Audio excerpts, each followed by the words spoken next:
Informasi pertama, pemirsa, berpura-pura bisa menggandakan uang seorang kakek di Kabupaten Oki, Sumatera Selatan ditangkap polisi. Pelaku berdalih terdesak ekonomi, korban pun alami kerugian belasan juta rupiah. Naas dialami seorang kakek dari Kecamatan Sukarami, Kota Tanjung Karang, Lampung akhirnya tak berkutik setelah ditangkap polisi dari jajaran Polsek Lempuing dan Polres Oki.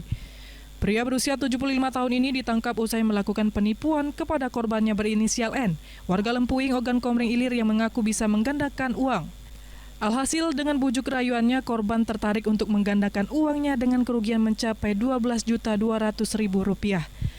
Uang itu diserahkan kepada pelaku secara bertahap yang diminta pelaku dengan dalih untuk keperluan ritual. Pertama, korban memberikan uang sebanyak Rp7.400.000. Kemudian yang kedua memberikan lagi sebanyak Rp2.400.000. Dan yang ketiga kembali memberikan uang sebanyak Rp2.400.000. Sehingga totalnya menjadi Rp12.200.000. Namun setelah sekian lama ditunggu, uang yang katanya bisa digandakan berlipat-lipat itu tak kunjung ada. Korban pun akhirnya menyadari jika dirinya telah ditipu. Korban pun kemudian melaporkan kejadian tersebut kepada polisi. Yang pertama, tersangka meminta uang sebanyak Rp7.400.000.